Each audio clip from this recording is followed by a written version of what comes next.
गाजीपुर से Subhash Kumar, bureau chief की खास रिपोर्ट में शिक्षक हूं और नंदवंश का नाश कैसे होता है मैं जानता हूं। बीजेपी से लोकसभा प्रत्याशी पारसनाथ राय पहुंचे बीजेपी कार्यालय।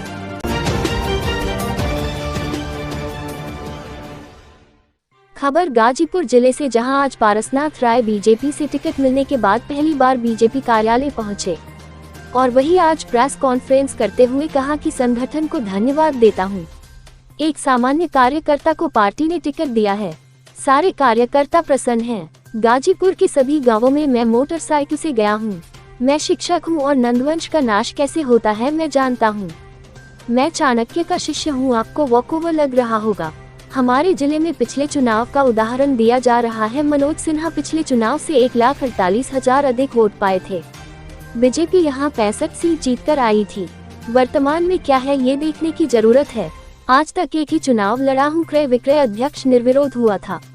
मनोज सिन्हा के बेटे अभिनव सिन्हा भी बीजेपी कार्यालय पर मौजूद थे और मीडिया से बात करते हुए उन्होंने कहा कि गीता के 4 अध्याय के 8वें श्लोक में भगवान श्री कृष्ण ने कहा है कि जब भी अधर्म बढ़ेगा मैं अधर्म का नाश करने पृथ्वी पर आता रहूंगा। गाजीपुर में लड़ाई धर्म और अधर्म के बीच है। एक और एक शिक्षक है और दूसरी तरफ कैसा प्रत्याशी है ये सभी जानते हैं। गाजीपुर के सभी चुनावों में बीजेपी प्रत्याशी का सभी चुनावों में सहयोग रहा है और हमारा शीर्ष नेतृत्व हर विषय पर गहन चर्चा करता है और गहन चर्चा के बाद गाजीपुर के विकास के लिए पार्टी ने निर्णय लिया। हम लोग कैडर बेस पार्टी है और पार्टी ने जो निर्णय लिया है सबको मान्य है। गाजीपुर से बीजेपी चुनाव जीतेगी। 2019 की परिस्थिति अलग थी और आज की अलग है।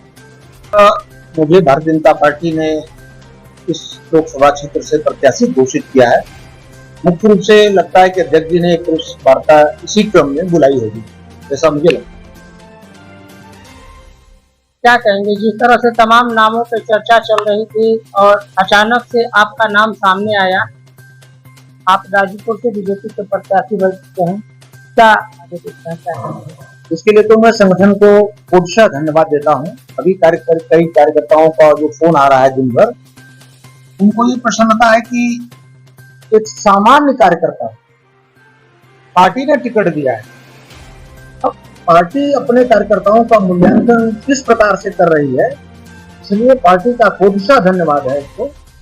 इसने हर कार्यकर्ता को ठीक से इसका मूल्यांकन करना पार्टी ने जाना है।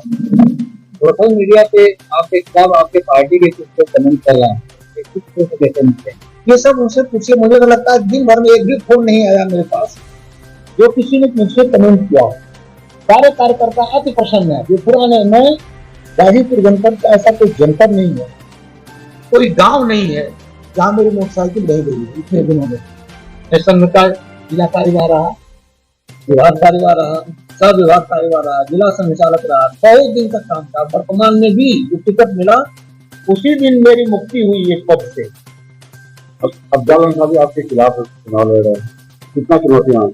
एक सुविधा दूं आपको, मैं शिक्षक रहा, एक कॉलेज का प्रधानाचार्य रहा और मेरे विद्यालय में 90% तक अंक प्राप्त करने वाले बच्चे रहे। तो मैं शिक्षक हूं और चाणक्य का प्रतिनिधि हूं। और नंदवंश का नाश कैसे होता है ये मैं ठीक से जानता हूं। इसमें मुझे बताना न सिखाना। मिल रहा होगा, लेकिन मैंने कहा ना, मैं चाणक्य का शिष्य हूं, उसी परंपरा का आदमी हूं। नंदवंश का नाश कैसे होता है ये मैं जानता हूँ। आपको लग रहा होगा वाकओवर, तो उसके लिए मैं क्या कर सकता हूँ। ये गाजीपुर जनपद का 19 के चुनाव था, तो जब आप जातिगत समीकरण की बात करते हैं तो जो 3 चुनाव का वोटों का जो एक बड़ा सा पहाड़ जुट गया था, उस पहाड़ को क्रॉस करना किसी के बस की बात नहीं थी। फिर भी मनोज सिन्हा जी 1,48,000 14 अपेक्षा अधिक वोट पाए। तो जातिगत समीकरण अगर रहा था तो उनके जाति के लोग कितने यहाँ पर 1,48,000 तो उनकी संख्या भी नहीं है और उन्होंने 14 की अपेक्षा 1,48 अधिक वोट पाए। अगर ये अलग अलग लड़ते 1 लाख वोट से हारते। अब पूरे प्रदेश में भारतीय जनता पार्टी ने सारे समीकरण को, उतना बड़ा समीकरण कुछ नहीं बनता है जहां सपा बसपा मिल जाए, फिर भी 65 सीटें भाजपा ने जीती। इस बात आपने कही टिकट मिला था, हमने टिकट नहीं मांगा, हमको मिल गया। क्या सही में आपने टिकट नहीं मांगा? बिल्कुल नहीं मांगा।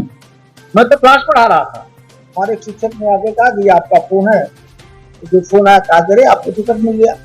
मैं कहा कि मुझे नहीं मालूम, मिल गया। हमने कहा पहले मैं अपने अध्यक्ष जी से कंफर्म करूंगा। अध्यक्ष जी से पूछा तो अध्यक्ष जी ने कहा नहीं, आप हमारे प्रत्याशी हैं। देखिए, चुनाव इतिहास, अंग्रेजों का शासन था, इतिहास दोहराएंगे? इस देश में अंग्रेजों का शासन था, इतिहास दोहराएंगे? कोई संकेत हो। वर्तमान देखिए, वर्तमान में क्या है ये देखिए चलिए। अभी तक आप कोई भी चुनाव लड़े नहीं इसके पहले, फिर आपको लोकसभा प्रत्याशी? एक छोटा चुनाव लड़ा, वो निर्विरोध हो गया। हमें क्रय विक्रय का निर्विरोध अध्यक्ष हो गया। एक ही चुनाव लड़ा हूं आज तक, जो चुनाव का परिणाम मेरे सामने सुखद ही रहा, आगे भी अच्छा ही होगा ये मैं जानता हूँ। पिछले लोकसभा चुनाव में जखनिया आप ही के क्षेत्र से भाजपा पिछड़ गई जी, पिछड़ गई, लेकिन इससे पहले चुनाव में जखनिया से भाजपा सबसे आगे जीती।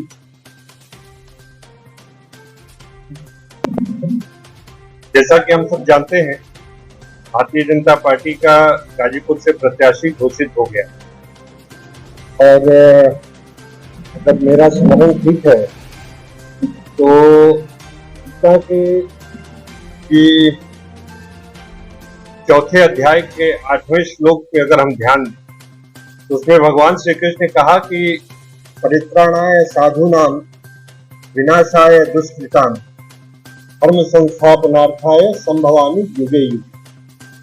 कहने का जी तात्पर्य ये है कि भगवान श्री कृष्ण ने कहा था कि जब भी अधर्म व्याप्त होगा तो मैं अधर्म का नाश करने के लिए पृथ्वी पे आता रहूंगा। गाजीपुर के परिदृश्य से हम बात करें तो बड़ा स्वाभाविक है कि लड़ाई भी धर्म और अधर्म के खिलाफ है। एक तरफ भारतीय जनता पार्टी का प्रत्याशी है जो लोगों को शिक्षित करके उनके भविष्य को संवारने का काम करता है, और दूसरी तरफ कैसे प्रत्याशी है उस पर मैं कोई टिप्पणी करूं ये शोभा नहीं दी। और आज हम सबके बीच आदरणीय गौतम जी भी हमारे विचार परिवार से जुड़े हैं, तो निश्चित तौर पे भारतीय जनता पार्टी और गाजीपुर में मजबूत होगी। इसी के निमित्त जी आज ये प्रेस कॉन्फ्रेंस बुलाया गया। है जो आपकी पार्टी के जिलाध्यक्ष भी रहे हैं, इस तरह की बातें सोशल मीडिया पे चली तो आपको कैसे निपटेंगे? दूसरी तरफ क्या जानकारी? ये अब अध्यक्ष जी उस पर टिप्पणी करेंगे।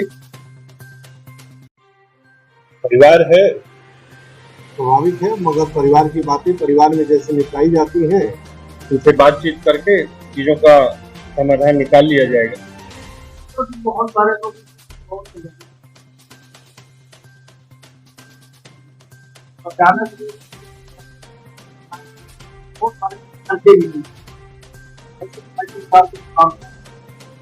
ये ऐसा मैं सही नहीं मानूंगा कि जानते नहीं। अगर हम अपने प्रत्याशी की बात करें तो पिछले 5 दशक से वो भारतीय जनता पार्टी का और आरएसएस का कार्य पूरे जिले में और प्रदेश में करते आए हैं, और कोई ऐसा चुनाव नहीं है जिनमें उनका सहयोग न रहा हो, चुनाव में उनका आशीर्वाद न रहा हो। अब बात बनाने के लिए भी कोई कुछ भी कह दे, मगर भारतीय जनता पार्टी एक काडर बेस्ड पार्टी है और हमारा शीर्ष नेतृत्व इन विषयों पे गहन चर्चा करता है, और गहन चर्चा करने के बाद